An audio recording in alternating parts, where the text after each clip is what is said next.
Ce matin, dans le silence d'un bloc opératoire de l'hôpital Olévêque, s'est jouée une petite révolution dans l'avenir de la médecine. La pose d'une prothèse cardiaque composée en majorité de matériaux biodégradables. Sur la table d'opération, Léo, 11 ans.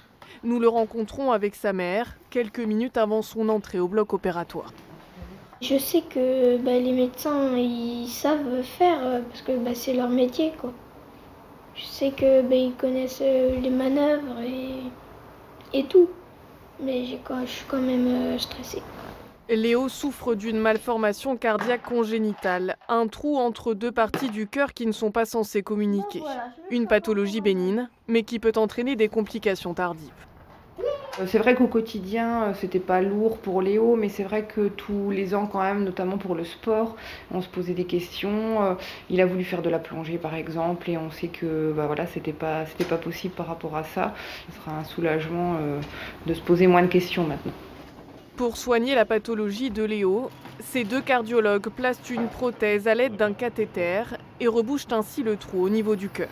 Et c'est bien dans la prothèse elle-même que réside l'innovation.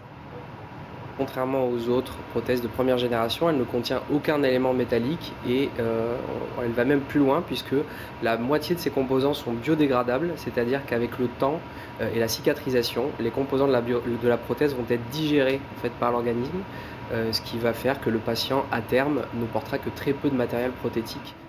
Les tissus vont ainsi se reconstituer en lieu et place de la prothèse, 2 ans environ après l'opération. C'est un peu la première phase de la médecine de demain. On est aujourd'hui en train de travailler sur les biotechnologies, d'essayer d'avoir du matériel qui va être complètement adapté à l'organisme, du matériel biologique, donc du matériel qui ne sera pas reconnu comme un corps étranger, qui est censé être plus résistant aux infections, plus résistant aux inflammations, sans allergie, sans réaction inflammatoire. Prochaine étape de ce protocole encore expérimental, la prothèse de Léo sera échographiée tous les 3 mois pour suivre sa résorption progressive.